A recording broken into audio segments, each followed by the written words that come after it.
Most unlikely of villains, schools of the brain and forepaws. Doesn't talk, doesn't know how, doesn't bottle, does anyhow. Lair on the cerebral bore. Yo, God. A nerd simple broadcast, cerebral podcast. Most unlikely of villains, schools of the brain and forepaws. Doesn't talk, doesn't know how, doesn't bottle, does anyhow. Lair on the cerebral bore. And I'll show him so much more. We'll leave your brains at the door.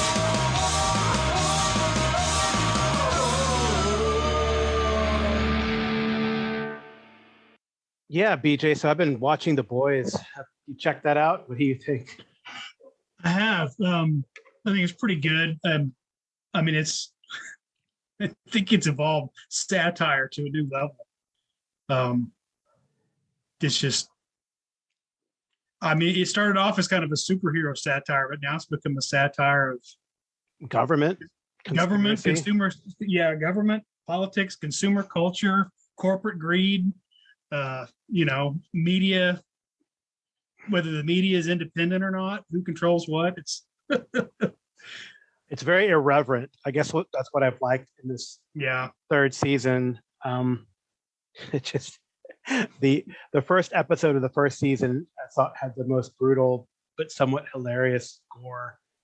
Well, they like to have, like, when people die, they end up being like pieces of meat everywhere. I can't believe even on a streaming paid to stream service like Amazon Prime, they got away with like that first episode. If that was released in theaters, I don't even know if it get an NC-17 rating. Right. Oh yeah, for sure. Yeah, I think I read somewhere that they created a special like procedures and what is it called? You know, like when you have like a part of an HR department that has procedures and like how you're supposed to act and what types of, like what Disney has, like what kind of stuff you're supposed to put on, standards and procedures, like a department of standards and procedures. They created one solely because of Amazon, or because of The Boys on Amazon, because they keep breaking it. So anyway, so I don't know. We're gonna listen to a few calls for Cerebral Bore here that have been sent to Cerebral Bore, and BJ and I will try to answer them. I guess it's going to be a special episode. I don't know what Jason's going to do with it. We'll send it to this, and he'll edit it and make it funny and add in little duck sounds or whatever he does.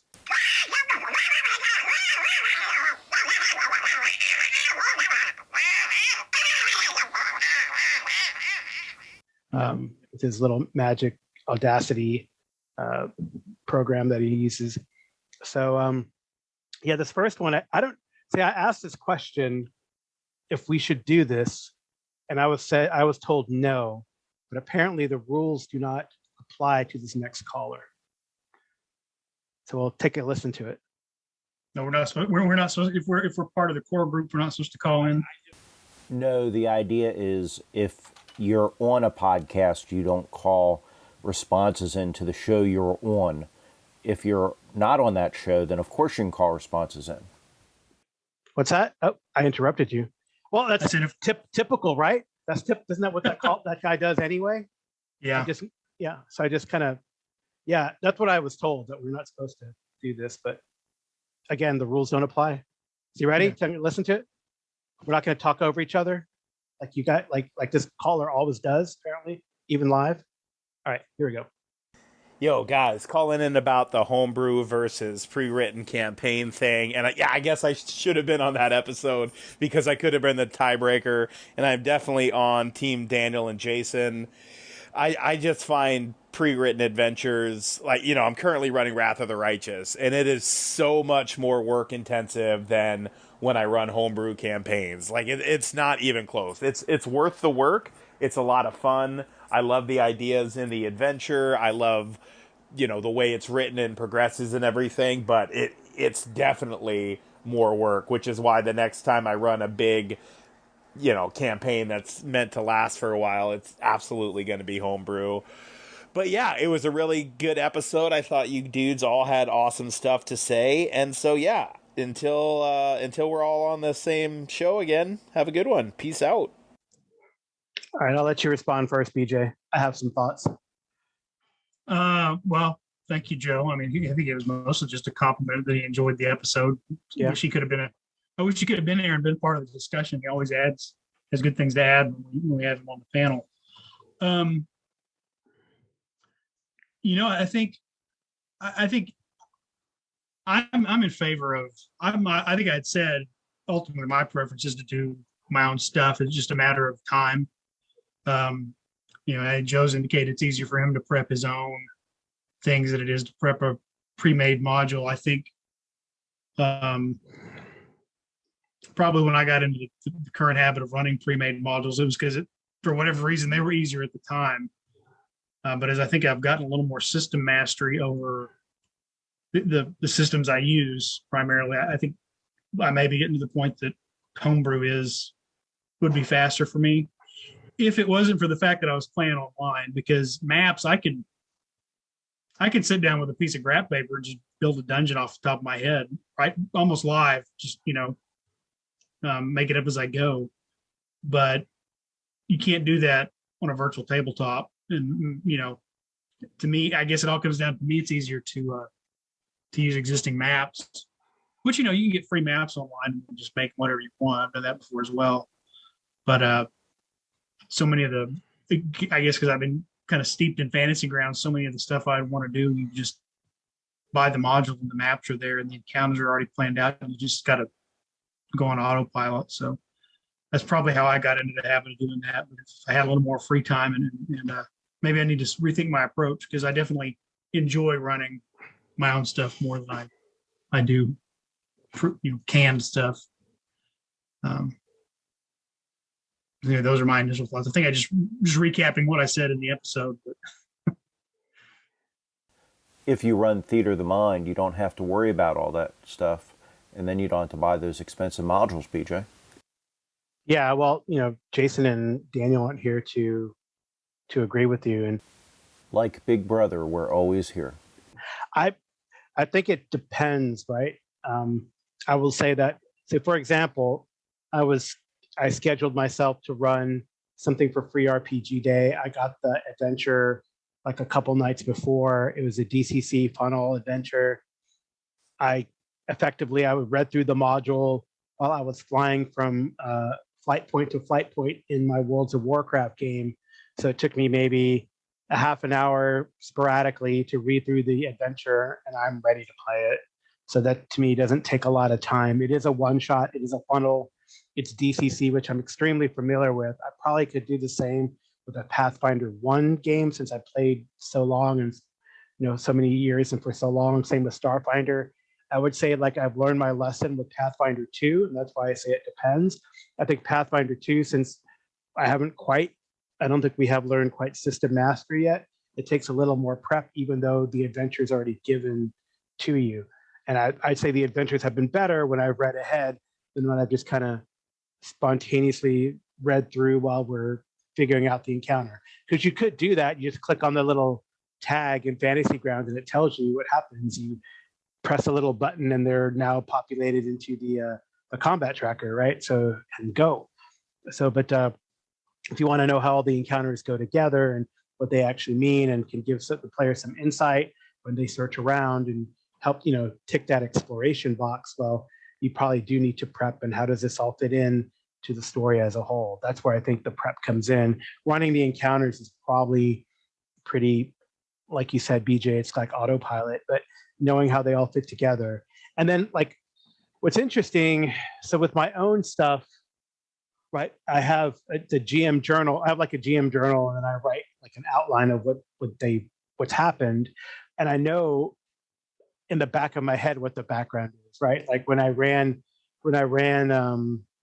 a few coppers more, which was based off where my dad grew up in the Silver City area of southwestern New Mexico. I kind of know the legends and the history and the, what the Miembreños tribe that lives in that area. And, and actually, BJ, I didn't get to talk to you about this, but so one of my uncles did do some research, and apparently my great grandmother was half Miembreños, so which is kind of cool. There was a family myth for a long time, but he actually found some documentation, and apparently who I knew as my step great grandfather was actually a full Miembreños, but because she had married him after her original husband had passed on, so that's pretty interesting. Yeah, so I know the background in my head. I know the legends. I know about the kneeling nun and the old copper mine that is now an open pit uranium mine. Right, it used to be an old Mexican copper mine, and I've heard these stories from my uncles and my dad growing up, so I know it in the back of my head. So it's easy. I don't have to prep that much. I just let the players go and throw things in. But for someone who doesn't know that area, they probably need all that background, and they got to read it and be prepared. Yeah. Right. So that's I think it's kind of a cool contrast there. So yeah, I was wondering. Obviously, I did briefly at a homebrew setting that I had kind of sketched out. Only ran a few sessions.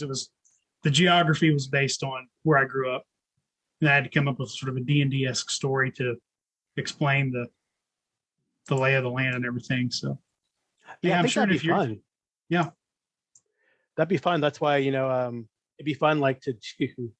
I always wanted to do like a superhero game based in like San Antonio, or a conspiracy game based in San Antonio, because I would know it, or like zombie apocalypse based in San Antonio. Like, what do you do? Yeah. I know that Fantasy Flight had a game system, had a series of like post-apocalyptic type games, like a War of the Worlds type, a Ragnarok,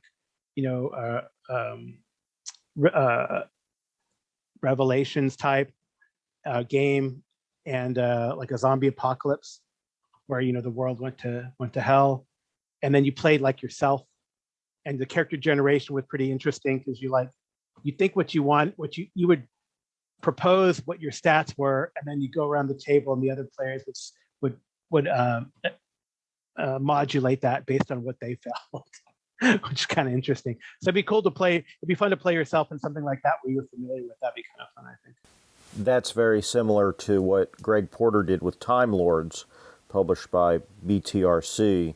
Played that in the 90s when I was in the Army, where you would go through, and of course, since nobody wants to be mean to each other, everybody ended up with higher attributes than they really should have. Yeah, sure. Cool. Well, any other comments on Joe's comment?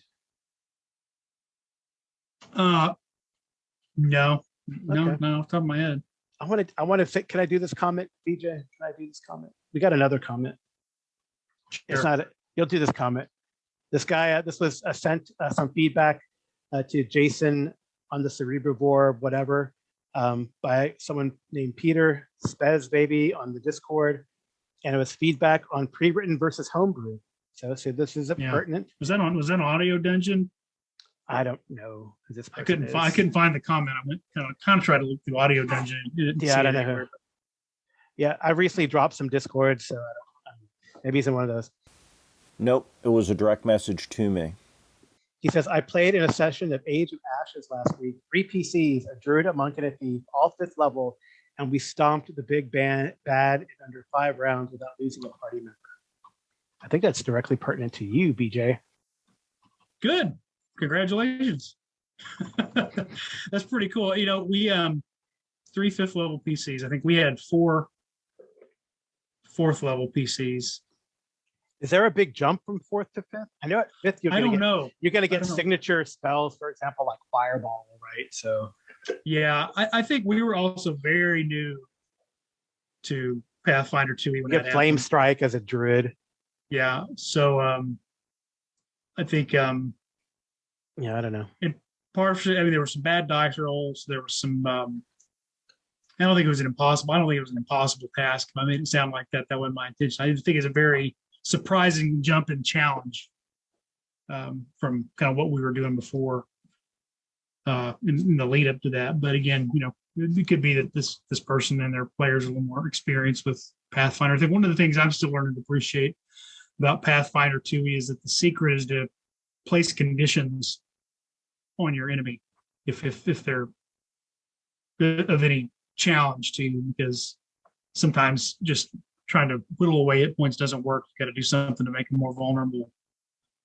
You can impose a condition or do something to suss out what their vulnerability is and exploit that. It's not just a who loses their hit points first.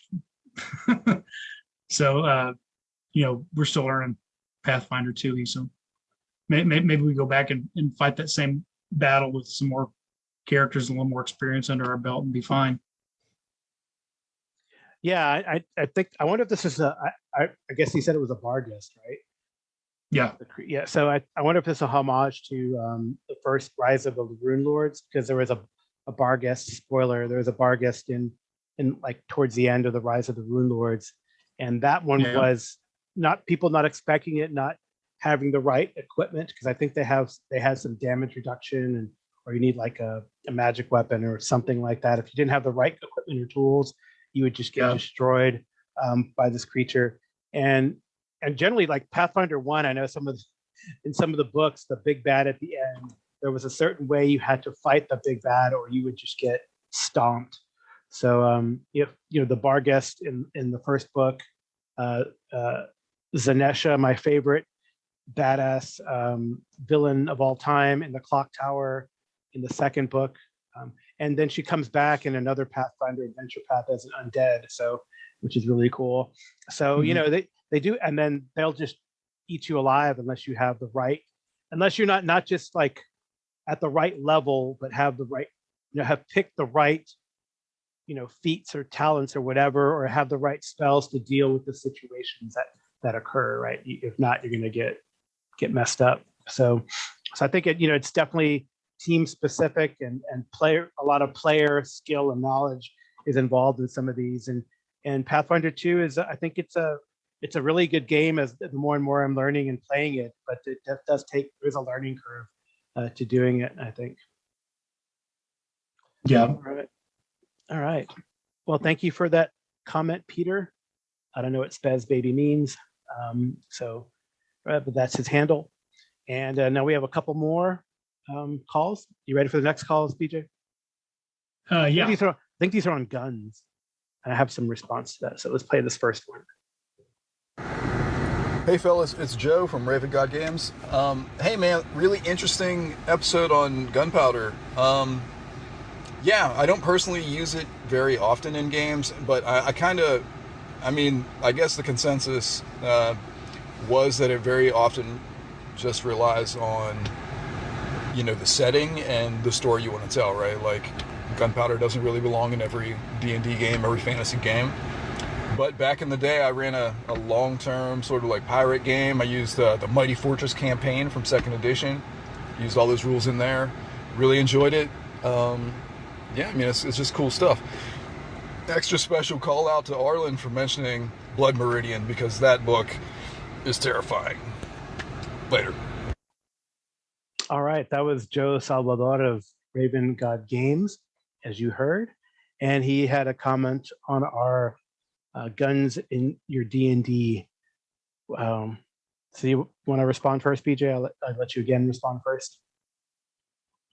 Well, I think you mentioned a Mighty Fortress. You used to play a pirate-themed game, which I think we can get into pirates or people's notions of what goes on in a pirate game. Just like with the Three Musketeers style game, something like that. I think people start to adjust their expectations for how you switch back and forth between swords and pistols. I don't know. I think when you introduce them into fantasy, like traditional fantasy, people still maybe struggle to figure out how does this fit, Mm-hmm.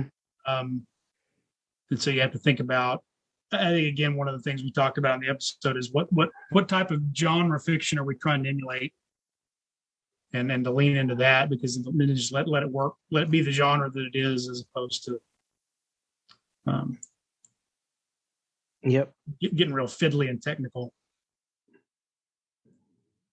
I'm gonna have to check out a Mighty Fortress and see how they handle guns. Yeah, I it's a very interesting. I know there's a couple comments I have, and thank you for that call, Joe. So There is a Pathfinder adventure path called Skulls and Shackles where you play pirates. That kind of made me think, what Joe mentioned made me think of that. And initially, you do have like non-powder, non-black powder, gunpowder weapons. But as the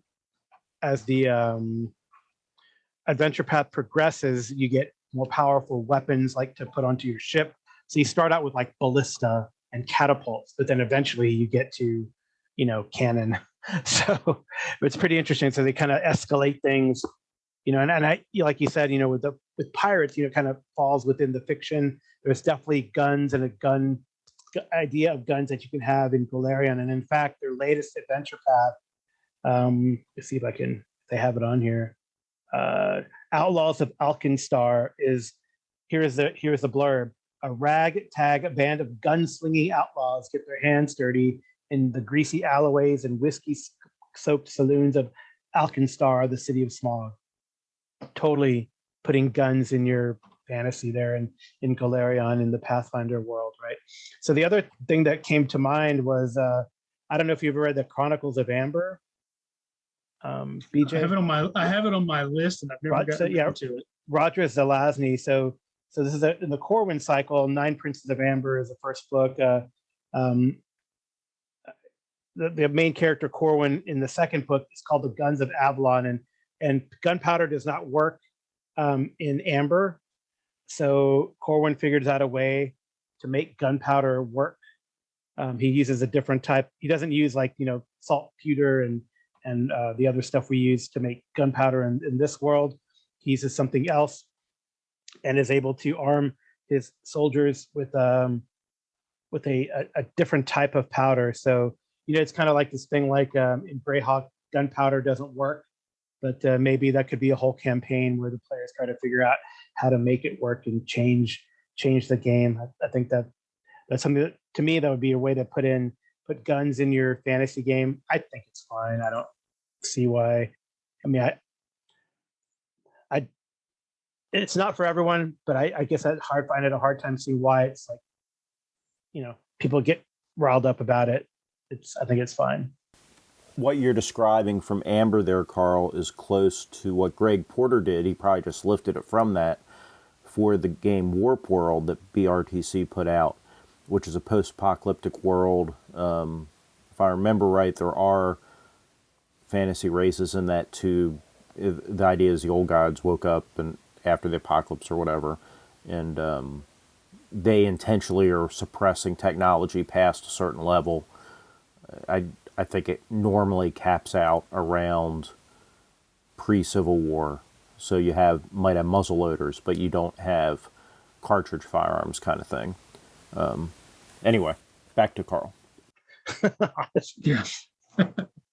Yeah. I mean, right. I mean, so again, guns are a lot older than people think. That's crazy, right? I mean, there was artillery during the War of the Roses, right? So there were guns and gunpowder were used during the 100 Years' War, which is, medieval knights in shining armor, etc. Yeah. They weren't like, rifles or repeaters, right? We don't get repeaters until, 19th century, but still, Well, if you're not going to confine yourself to Europe, I mean, China, they were using rockets as mortars in warfare before personal firearms, anything like a gun had come into being. Right. Yeah. So gunpowder has been around for a long time. So I don't, so this whole take my gunpowder out of your fantasy. Well, Joe has another call specifically on this, the thing you mentioned at the end, Blood Meridian. So I guess we'll listen to that call and get into that if you want to. Okay. What should we think? Do you have any comments on this first call? Any more comments on the? Other than I gotta track down a copy of A Mighty Fortress and through it. It was a good book. I wish I hadn't divested myself of it back in the day. That makes me think of a Christian song. I don't know if A Mighty Fortress is our God. Blah blah. Yeah. Anyway, back from one of my choir days when I went to church. All right. Okay. And you guys thought I didn't go to church. Ha. All right. Next call. I thought I should follow up on that Blood Meridian comment, and it's not that it's necessarily terrifying, that maybe it's more disturbing. It definitely sat with me for a long time, and knowing that Arlen's a history buff, I'm sure he probably informed you guys, but if not, Blood Meridian is at least partly based on a journal, I guess a soldier's journal from back then, and kind of describing the terrible things that they did to people, which I have not read, but I probably should. Yeah, man, and then Gunpowder, once again, not only did I run that pirate game, I used Gunpowder in a sort of long-term sort of samurai game, Oriental Adventures era game that I ran in high school. And yeah, it was a lot of like blowing things up, smoke bombs and all that stuff.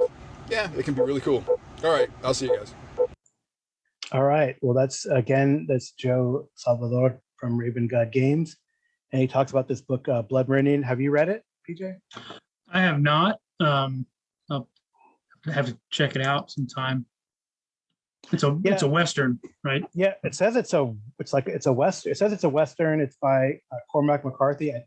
I'm looking at I'm on Wiki, but looking at disambiguations, because there's a novel by Cormac McCarthy, which I'm assuming is what Arlen Walker of Life from Pelham's Wasteland was referring to, because the other things are a band, an album by Numb, an EP by an English band, and a couple songs that are metal, so which I guess oddly makes sense. But I think it is the only thing that's a novel is one by Cormac McCarthy, and it. Spoilers for Blood Meridian by Cormac McCarthy to follow. It is like a Western or anti-Western. I didn't know it was based on a journal, but it follows a fictional teenager referred to as a kid, and is devoted to the experiences with a gang called the Glanton Gang, which was a historical group apparently of scalp hunters who massacred indigenous Americans and probably Mexicans on the U.S.-Mexican border from 1849 to 1850 for bounty. I guess the themes that it deals with are like hell, Gnosticism, and what is it? Theodicy, which is, I don't know what theodicy is. Do you know what theodicy it means? Just as a literary term? Yeah, I can see theodicy. Would that just be a reference justification to kind of yeah. Oh, I guess it's a justification of the metaphysical goodness in the presence of evil. Huh. A recurrent theme in the theodicy. Let me see. It says a central theme. Here we go. We're going to have to recruit a literary scholar for the group. It actually means vindication of God. It's to answer. It's a question why God permits a manifestation of evil, right? So why do bad things happen to good people? Why are people dying of horrific diseases? Or why is war go on? Why does God allow it? So that's kind of what theodicy means. So it's interesting. It sounds like a very interesting novel to read. I would definitely be interested in those themes. So there's plenty of violence apparently in it. And it's potentially shocking. So I don't know if I would just recommend that book to everyone, but if Arlen recommends it, it's probably going to be good. So yeah. So he's the guy. Cormac McCarthy's the author of All the Pretty Horses and No Country for Old Men, and recently both been made into films. Yeah, I didn't see all the Pretty Horses. I did see No Country for Old Men. I really enjoyed that. Yeah, he also wrote The Road, which they also created into a movie. It's a post-apocalyptic novel. The Journey with Father and Son. I think Christian Bale was the father in that one, in The Road. So, and that one he won the Pulitzer Prize for that one. So he is an author of note, and I guess his genre, I love the Southern Gothic, Western, and post-apocalyptic. Yeah, I like No Country for Old Men. So that was a good movie. Yeah, The movie did win 4 Academy Awards. It goes back. Yeah. There you go, Jason. It goes back to movies for you. 4 Academy Awards, including Best Picture. I'm pretty sure. Let me see. Best Picture, Best Director, Best Adapted Screenplay, and I knew it. Best Supporting Actor. I knew Javier Bardem. Javier Bardem. As Anton Sugar. So cool. Yeah. So I guess maybe we gotta have a Cormac McCarthy reading club for Cerebrivore. Put that on the docket there, Jason Connerly. So, well, those are the calls we've gotten in. I don't know. Doesn't look like we have anything else in feedback. I think Jason wanted us to round this out by answering, though I feel like we've answered this many times, like what movie inspires you to run a game? I think that's what he said. I had asked BJ to comment because he wasn't on the episode where we did it. Something like that. Oh, a movie that inspired your gaming. There you go. A movie that inspired my game. Yeah. He told me to ask you that, but not. That's a long list. It's hard to pick just one. Yeah, I know. It's hard to pick one, right? That's for sure. I think how I would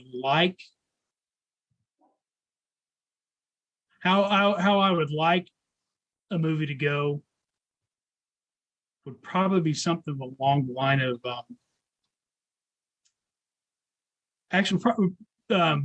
Goonies. Huh. The movie The Goonies. Not necessarily because I want to see a bunch of teenagers, doing that kind of kid Steven Spielberg style, kid adventure.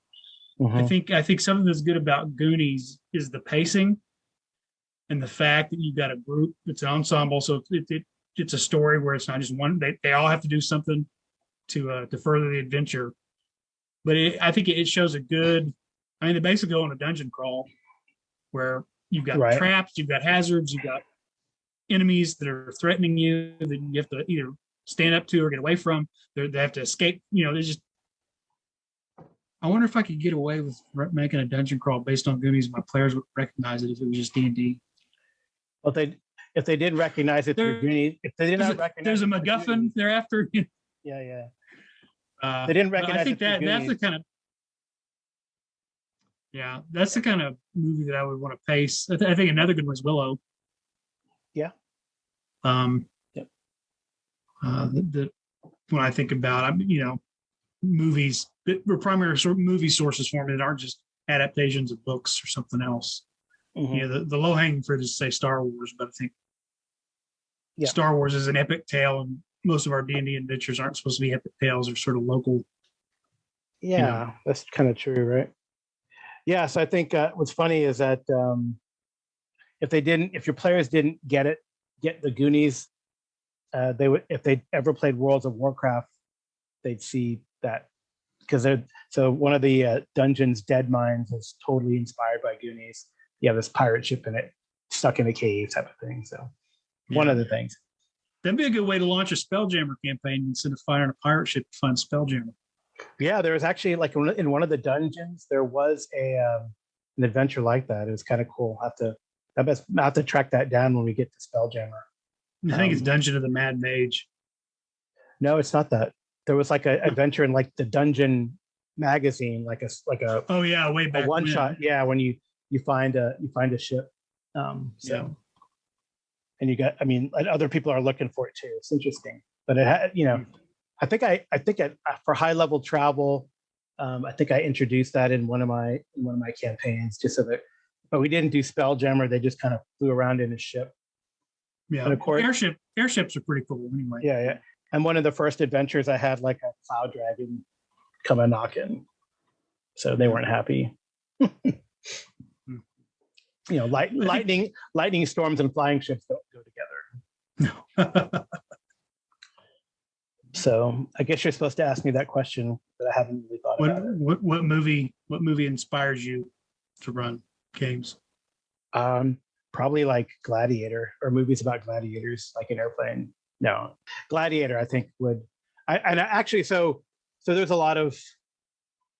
So here's what's interesting: people who are not Roman scholars dog this movie because they say it's inaccurate.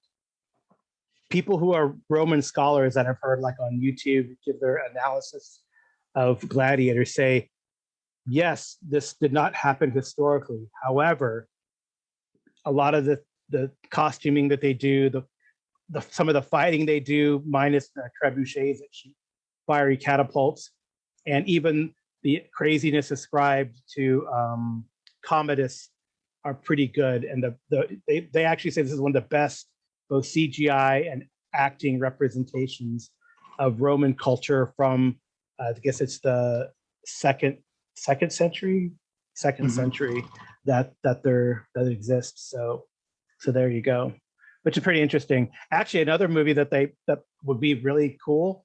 But it's also inspired by a book or whatever. 13th Warrior would be a good one. I completely forgot about that. Yeah, 13th Warrior is a good one. Yeah.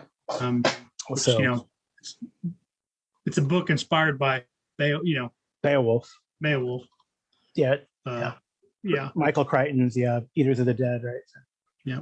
I have a question. Are you generally a fan of Ridley Scott or not in general? I think I am. I know people hit and miss. They generally, sometimes they don't like him, sometimes they do. I guess I don't know I probably do know everything he's done, but I can't say this is a Ridley Scott movie. So I guess you're thinking what, Blade Runner, right? Blade Runner, Gladiator, Alien, and who did eight? No, Cameron did Aliens, right? Who did the second? Cameron did the second one. Yeah, but Ridley Scott did Prometheus, right? I think he did. Yeah, and then try to think. Kingdom of Heaven is actually I probably should have mentioned it. I think the storyline of Kingdom of Heaven, maybe not so much for D&D, but Kingdom of Heaven really solidified in my mind what clerics and paladins, probably the default types of clerics and paladins should probably be like. There's a series of books about that individual that's supposed to be really good. Some historical fiction based on the individual that Orlando Bloom plays. Yeah. So that's supposed to be really good. They're in my Amazon box somewhere. I think David Thewlis, when he plays the hospitaller, I was like, oh, that's what a cleric's supposed to be like from a role-playing standpoint. He's there. He's kind of the spiritual center of the group. He always pulls people aside and is talking to them about, how you feeling, what are you thinking? Yeah. Remember, he's kind of he kind of counsels all of them. That's probably a good default way of playing a cleric in D&D. You will have to see if Jason probably will edit all this out because he's not I've heard him say some meh things about Ridley Scott. So no. What did you think of the Robin? Did you see his Robin Hood with Russell Crowe? Oh, that was awful. That completely inaccurate. So yeah. Yeah, I mean the other so which one was that? Which one did we mention? We mentioned another. So Gladiators. Oh, so 13th Warrior. All right. So one of the comments I saw these so there's some cool stuff on YouTube. It's this one guy, I think he's from the English Arms or whatever, but he does a lot of work for construction for movies and sets. And the most famous YouTube that they have is one where they're taking a longbow and shooting straight on to a breastplate of a period armor, and it doesn't penetrate, it shatters and all that kind of stuff. Pretty cool. But these guys, they sat down and watched 13th Warrior, and they said it was pretty good. A lot of things were really good, really well shot. The weapons and the armor totally anachronistic. But they were saying what's interesting is hearing it from this point of view, and that they're talking about it from let's think about what the directors want, what the audience is going to see. And they could have made them all look the same, but then no one would have known who the hell we're looking at. So they made them all look different so that you could tell on the screen who was who, right? Which is kind of an interesting perspective. The thing that they got the most upset about is that they had it's not Antonio Banderas. Is it Antonio Banderas? Mm-hmm. Is it? Oh yeah, it is. Right? Yeah. He's a narrator guy. So they have him come in on a small horse compared to the other ones, and they were like laughing because an Arabian horse at that time would have been the biggest horse around, right? Yeah. If they're talking about 9th century, 10th century Europe, right? So and those big, so they would probably they should have been impressed on this giant horse that the Arabian man came, or the man from the Ottoman Empire, not Ottoman. Was it from, I don't know where he's from, but from the Middle East came, because that's how they're like, oh, wow, big horses. We can take these big horses and then make, Frisians and, other big Yeah. destriers, right? So yeah, because they might have had big horses that were like draft horses, but not like big war horses at the time. So which is kind of interesting, and an interesting anachronism that they probably could have gotten right, instead they wanted to, I guess, make a point. But yeah. So did you see The Last Duel? I liked The Last. I liked it. A lot of people. One person on YouTube said that they didn't. That could be it has some adult themes, so you'd have to have a particular group to kind of play that if you wanted to play that as written, right? So the tale is that a woman who is married to like someone who's aspiring to become a knight. He's kind of a squire really until he becomes knighted for heroism in some 100 years war thingy. She accuses another nobleman of rape, and then they fight a duel, or the husband pushes to have a duel to clear her name, right? Yeah. But I thought some people didn't like it, again because of some nitpicky costuming, but the way the duel went, it was more brutal. I've read excerpts from the duel, and it was more brutal, the actual duel, than what they showed on the screen, and it was pretty good representation of a judicial duel. I thought, even when they were, especially when they were like wrestling on the ground and getting to the final conflict there. Yeah. Right. I haven't seen it yet. It's one of those. I guess the reason I brought up Ridley Scott is I tend to like Ridley Scott movies that even when general audiences don't. So I like his movies that everybody likes, but I also like a lot of his movies that people don't, or kind of lukewarm to.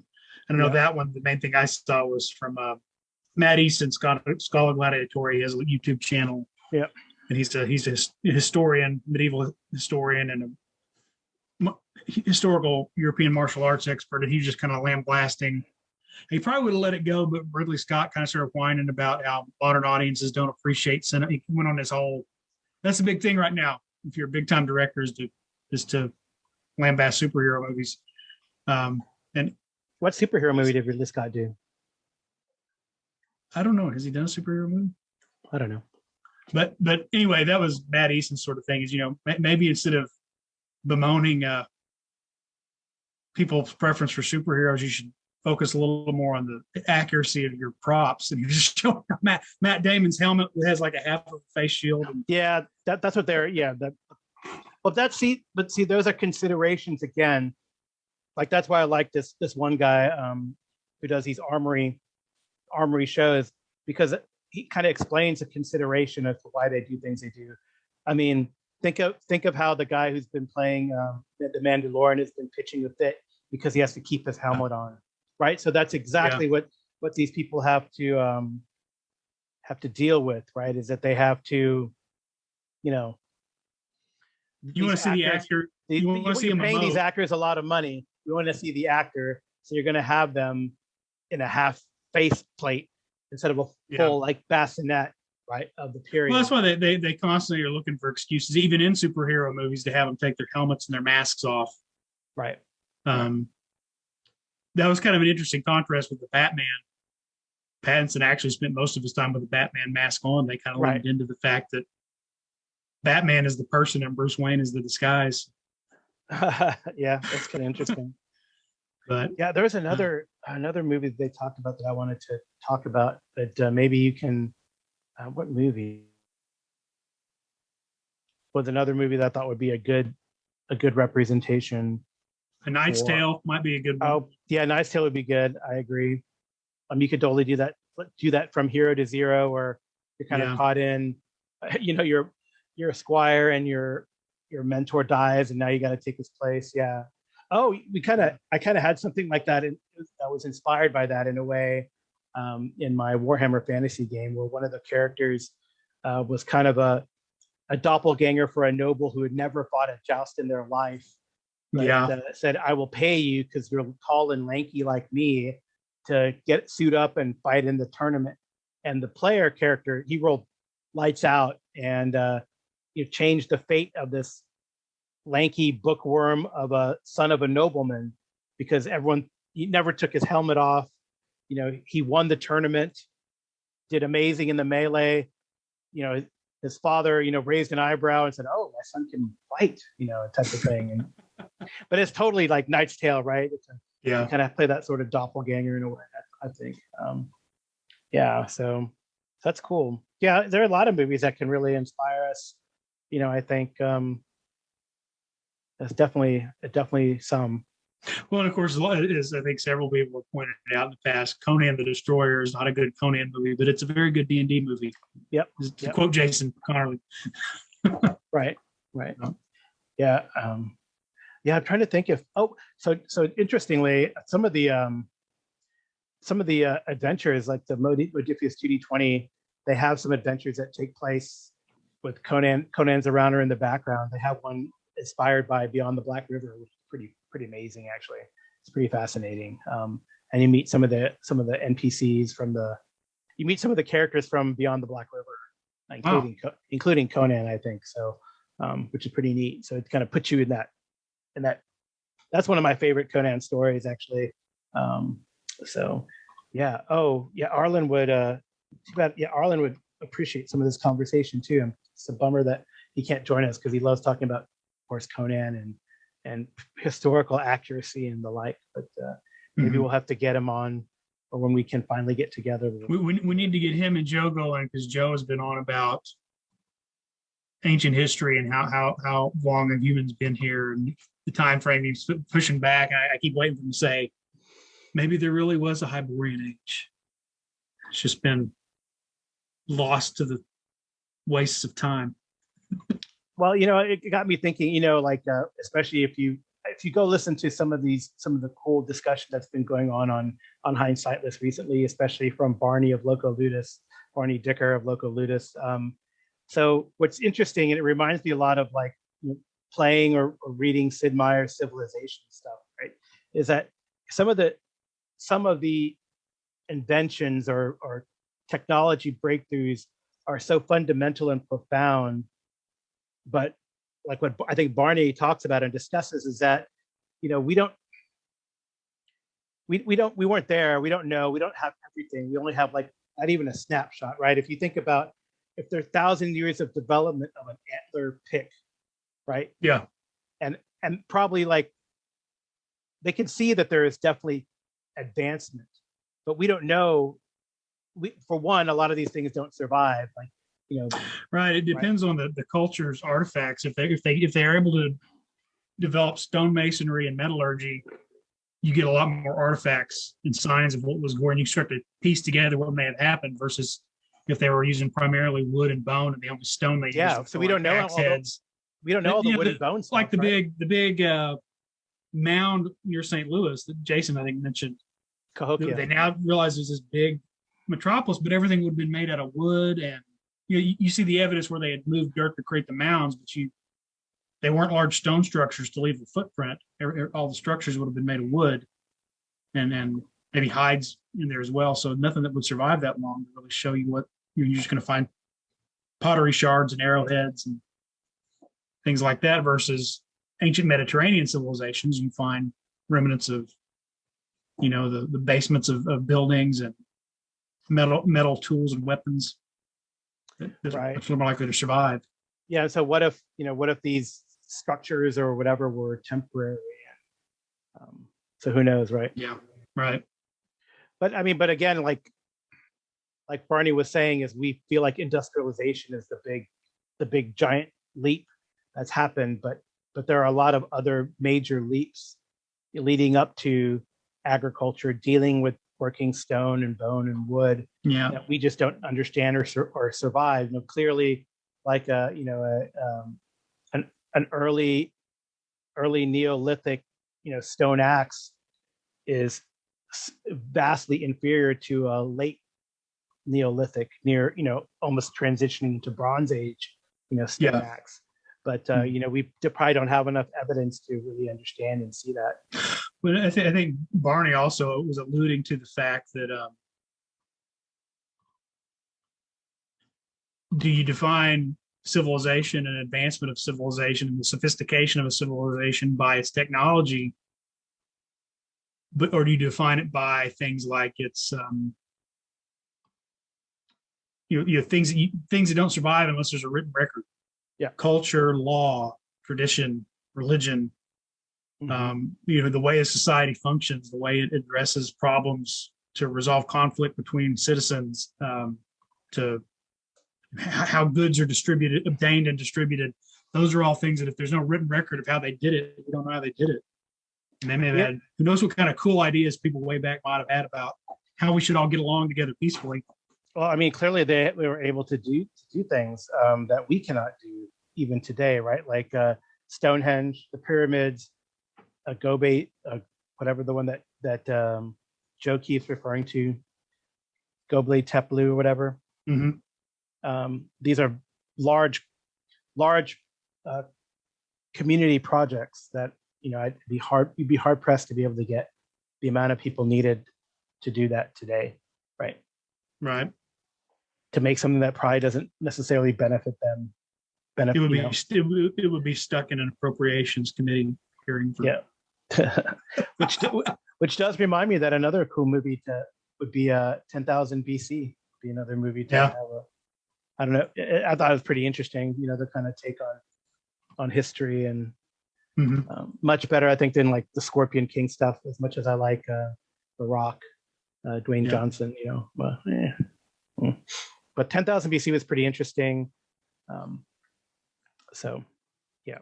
I mean, I don't know if I buy that there were civilizations that are buried under miles and miles of earth and sand that we just don't know about, with shimmering minarets and towers and cities and things like that. But there are definitely there's definitely culture that we don't understand or know about. Even the Neanderthal. And I do say that there are a lot more artifacts than a back of a truck. There are a lot of Neanderthal artifacts. Someone had said that one of the things. But anyway, there's quite a few artifacts, and not to mention terabytes of DNA evidence, which has to come from something. But I mean, Neanderthals painted, right, and they're pretty amazing paintings, and in some of their areas. So they had culture. So we don't know, but we need a time machine.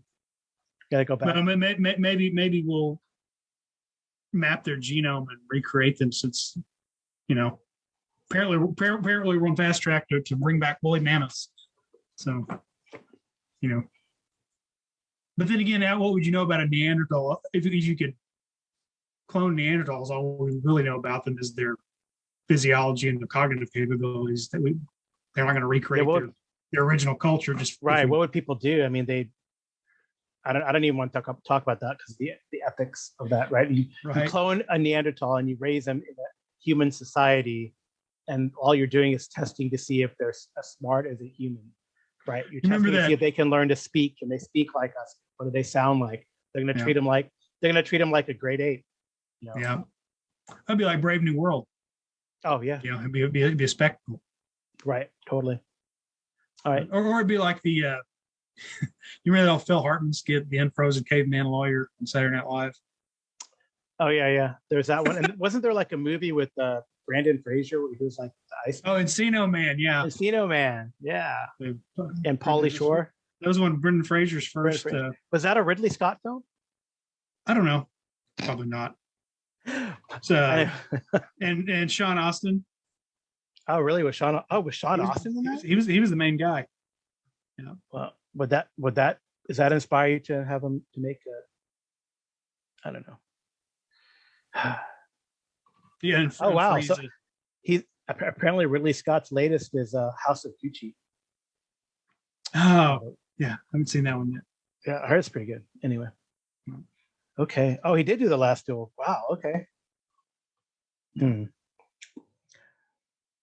he's going to do a movie about Napoleon, apparently. I'm looking at his wiki page. All right. He's 84. Dang. All right. Anything else, BJ? I think we're kind of just. Yeah. I was going to point, since Joe Salvador had called in There is Fantasy Grounds now has, you have to buy it through Fantasy Grounds Forge, but they do have Swords and Wizardry Oh, interesting. rule set that you can get the skeleton for free, but then you have to pay for content if you don't want to upload it all itself. So I got the free one just to look at it, and you can toggle between rules options, and one of them is for the character sheet, and one of them is Eldritch Tales. Oh, wow.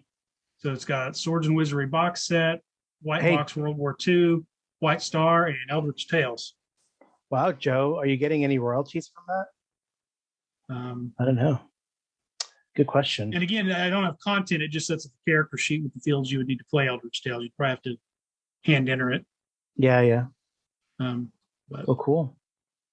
All right, Bill BJ, thanks for talking about a bit movies. Probably not as in depth as Jason's grindhouse treatment of certain movies. We did discuss Ridley Scott, and we got to answer a few calls. So I'm sure Jason will add comments here and there if we give him enough space between our pauses to do that. What a preposterous notion. The thought would never cross my mind. But if not, I think we'll just say goodnight. good night. Okay, Jason, I'm going to kind of break a rule here because Joe has broken all the rules, and now it's a free-for-all. I'm leaving a message, but this is really an afterthought to mine and Carl's discussion for the filler episode. So it's not intended to be a call. It's intended to be part of the episode just as an afterthought. So I'm going to end this message and start a new one and try to fit it all into a 60-second message so it's easier for you to just tag on to the end of it. Let me know if I need to do something different. What we're dealing with here is a complete lack of respect for the law. A game that, or a movie that completely inspires me to think about how to play D&D or any kind of role-playing game that I completely drew a blank on when Carl and I were talking about it earlier is Silverado. I mean, it's a good basis for a Western, but it's a good basis for any kind of, I think, adventure. Again, you've got a group with unique personalities and motivations and skill sets that have to come together. And particularly if you want to look at something that does a good example of what an adventure that doesn't involve a dungeon crawl is, I think Silverado is a really good, it's got action, it's got adventure, it's got humor, it's got romance, it's got, what more do you want? It's a great movie. So yeah, Silverado is definitely one that I would list on my inspirations for how I think adventure role-playing games should play out at the table. Great movie, BJ. Great addition to the discussion. But next time, follow the rules. And if this was a video podcast, everybody would see me grinning. A nerd simple broadcast, cerebral podcast. Let's savor all the flavors from the spinal tap straw. All stars and pods past, cerebral podcast. You're counting down your last as you admire them all. Something's great, also escaping your brain. What I mean is this is shades of fake. And from what I understand, don't look now, the Super is coming, and all that's left is the crying and the running. You can pick me, you can hide, I'll leave above in any order. Just another brain of legal tossers running for the border. Just a snap like a running. Did I stutter? Here and here. Expected buzz, you can eat on a billion, and his customers never say it. Wasn't saving the flavor of the movies and creator.